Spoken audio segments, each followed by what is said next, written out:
Hello बच्चों, चलिए प्रश्न पढ़ते हैं। प्रश्न जो है ये एक सत्य असत्य वाला प्रश्न, जिसमें अपने को एक कथन दिया और अपने को बताना कि ये सत्य है या असत्य है। तो कथन दिया है कि जिस जल का भार अधिक होता है उसे भारी जल कहते हैं। तो सबसे पहले बात करें अगर इस प्रश्न में मुख्य अवधारणा की, तो देखो क्या होगी मुख्य अवधारणा जो इस प्रश्न में होगी वो होगी भारी जल।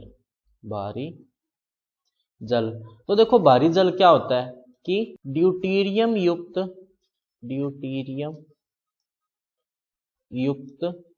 हाइड्रोजन ऑक्साइड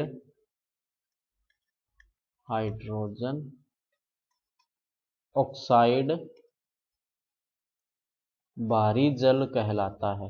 भारी जल कहलाता है।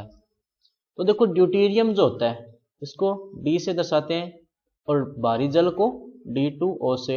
ड्यूटीरियम जो होता है उसके पास एक प्रोटॉन होता है, एक क्या होता है न्यूट्रॉन होता है, और इलेक्ट्रॉन भी क्या होते हैं इसके पास एक ही होते हैं।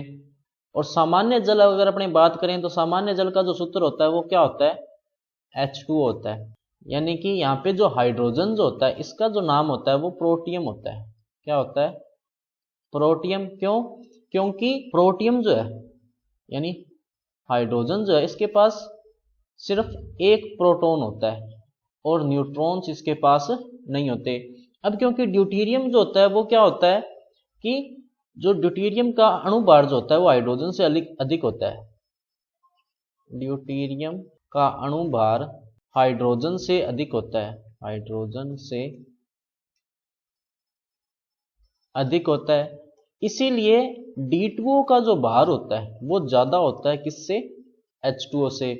तो ड्यूटीरियम क्योंकि भारी होता है इसीलिए इस जो भारी जल का जो भार होता है वो थोड़ा जो है उससे ज्यादा होता है, या यूं कह सकते हैं घनत्व जो होता है वो क्या होता है थोड़ा ज्यादा होता है। तो दिया गया कथन क्या है सत्य है, सत्य है। तो बच्चों ये था आपका उत्तर। मैं आशा करता हूं आपको समझ में आया होगा। धन्यवाद।